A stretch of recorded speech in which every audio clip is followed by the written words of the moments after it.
A few years ago, one of the world's most famous investors called Warren Buffett bought shares in a gold mining company called Barrick Gold. What is interesting here is that Warren Buffett has never been a fan of gold. In the past, he even called gold a pet rock, but it seems like he has changed his mind. This raises an interesting question. What is happening in the world global economy today, and why are major players like Warren Buffett and Ray Dalio are turning into gold and silver? Should we also be buying gold and silver? We will answer these questions in the next few minutes by summarizing an article written by Ray Dalio entitled "The World Has Gone Mad and the System is Broken." We are a Swiss company specializing in business creation, management, and business development. We have several branches in Cameroon, particularly focused on events management. So for all your happy or sad events, you can contact us, because with us, you are either satisfied or satisfied. Let's go. This article explains how critical the global economic situation is right now and how owning gold and silver can help you survive the next global economic crash. Personally, we've been buying gold and silver for several years now, and we firmly believe that each of you guys should also own some of these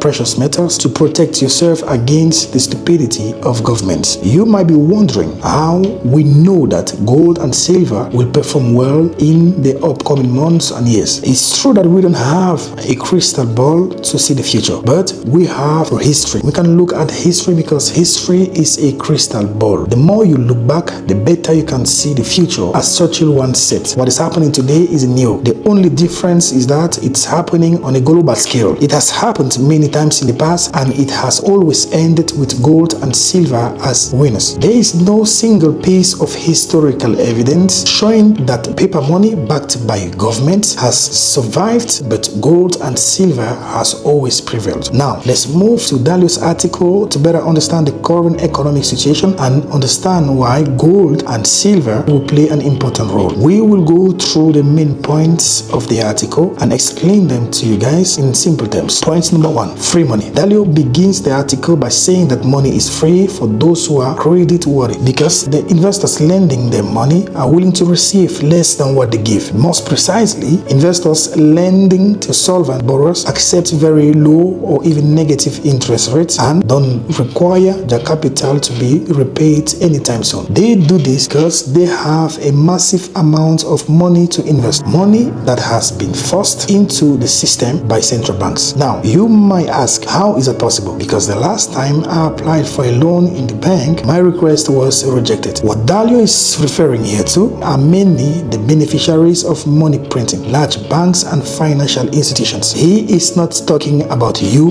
and me. You might wonder, if central banks are printing much money, why doesn't it cause economic growth and inflation? According to Dalio, the reason why growth and inflation doesn't occur is because the investors receiving this money prefer to invest this money rather than spending or risking it. They invest mainly in financial assets instead of lending to businesses and growing the real economy. Lending to businesses is risky. Companies can go bankrupt and banks can lose money, whereas financial assets are less risky and require less work. As a result, money stays within the financial system instead of flowing into the real economy. Consequently, the prices of financial assets keep rising while the economic growth remains slow. This only benefits to those who own financial assets. The rich keep getting richer and the wealth gap widens. In his book Big Debt Crisis, Dalio shows that the wealth gap has reached a critical level today. He says that 1% of the population now owns 99% of the world's worth, while the remaining 99% of people are fighting over the 1%. The top 1% have so much money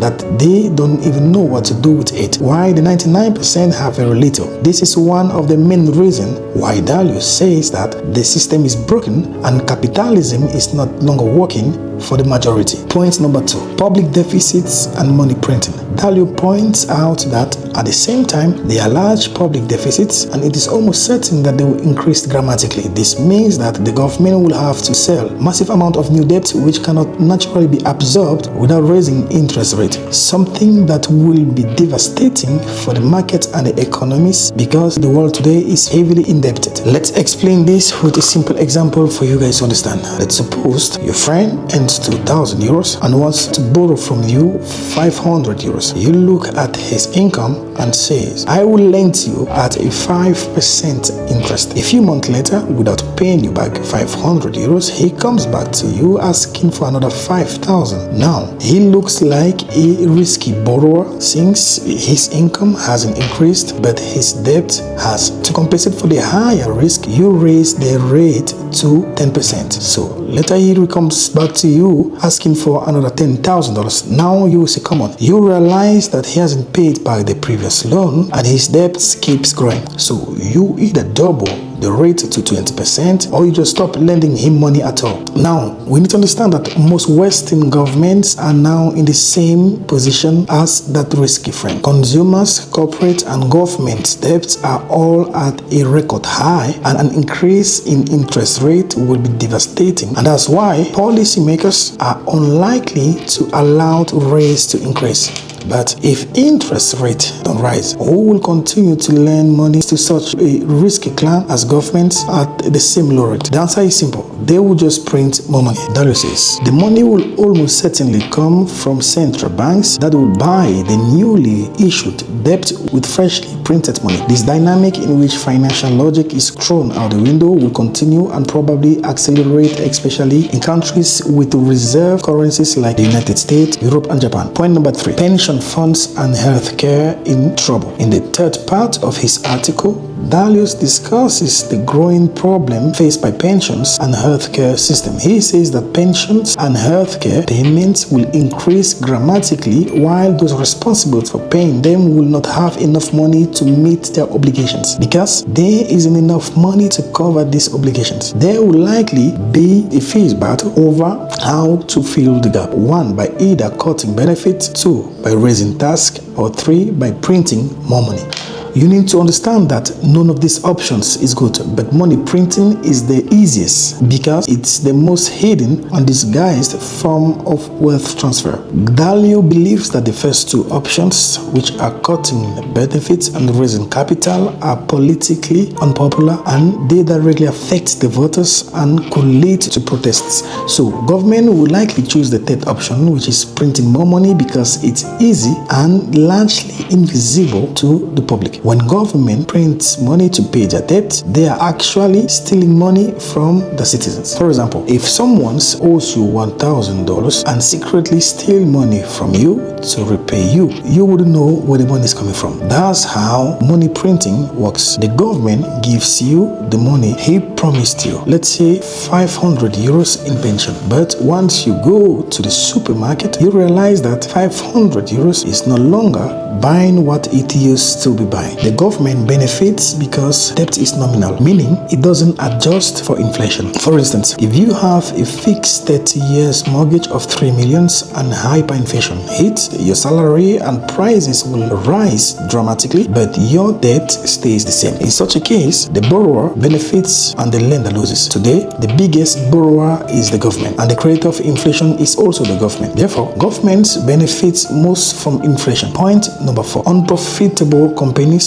selling shares like newspapers. Dalio also notes that investors today have so much money to invest that many companies don't even need to be profitable or have a clear business plan to sell just shares. Instead, they sell dreams to investors who have too much cheap money to place. These are not small investors like you and me. These are large funds with what Dalio calls recency bias, meaning they believe that what happened yesterday will also happen tomorrow. When investors look at companies like Amazon or Apple, they think if only I had invested in these companies when their stocks were at $10 or $15, I would have made good money for myself. So when they have access to cheap money, they rush to invest in new companies, driving prices even higher because they believe these companies tomorrow could be like Amazon or Apple. Point number 5. Take my money or I will hurt your business. There is now so much money available available that in some cases, venture capital investors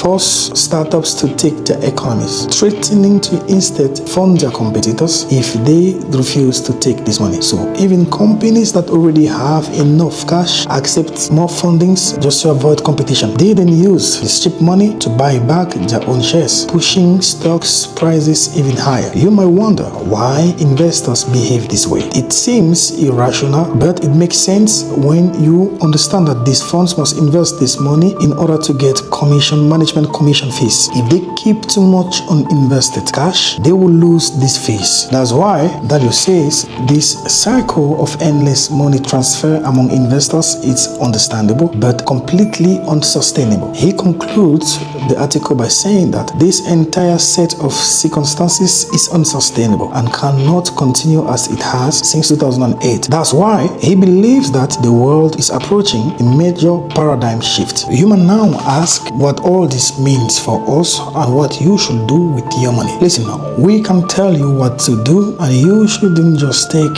financial advices from someone who is talking on YouTube, including us. We can only tell you what we are doing. First, we stopped investing in the stock market and pulled out all our money. We don't feel comfortable with what is happening there for all the reasons we just mentioned. Secondly, we are buying gold, silver and land in Africa. As you've seen in the videos of this channel, we talk a lot about gold, silver, cryptocurrencies, not because we are fanatics, but because gold and silver particularly are not really investments in a traditional sense. They don't generate cash flow. Instead, they just sit there. But what they do is preserve and provide insurance against reckless money printing. If you study financial cycles, you will see that at a different time, certain asset classes are overvalued while others are undervalued. It keeps repeating itself, and today you can realize that gold and silver are undervalued while stocks and real estate are overvalued. A time will come when gold and silver will be overvalued and it will make more sense to buy stocks instead. According to Ray Dalio, gold will play a major role in the next global economic crisis. Let's conclude this video with a quote of Dalio. Gold is just another form of money like euro, dollars or pesos. There is no reason not to own it, and if you don't own gold, you neither understand economy nor history. Thank you for watching this video, and if you enjoyed this video, don't forget to subscribe and activate the notification bell so you won't miss any upcoming video on this channel. If you like this video, may God bless you because you're special. Thank you. Now allow us to give you more details about SOS Company in Cameroon. SOS Company is specialized in the creation, management and development of businesses. Then we have SOS Events, which is one of the main branches which cover events, organizations, photography, wedding planning, video editing and graphic design. We provide you with a dynamic team of hosts, protocol officers and much more. Next, we have SOS Auto, which specializes in car renting services and purchasing of high quality vehicles. This branch already have an application and you can download it on Apple and Play Store. You will find the link in the description, or you can just scan the QR code showing on this video to quickly download the app and be served instantly. We will be happy to have you as our next client. May God bless you. Thank you.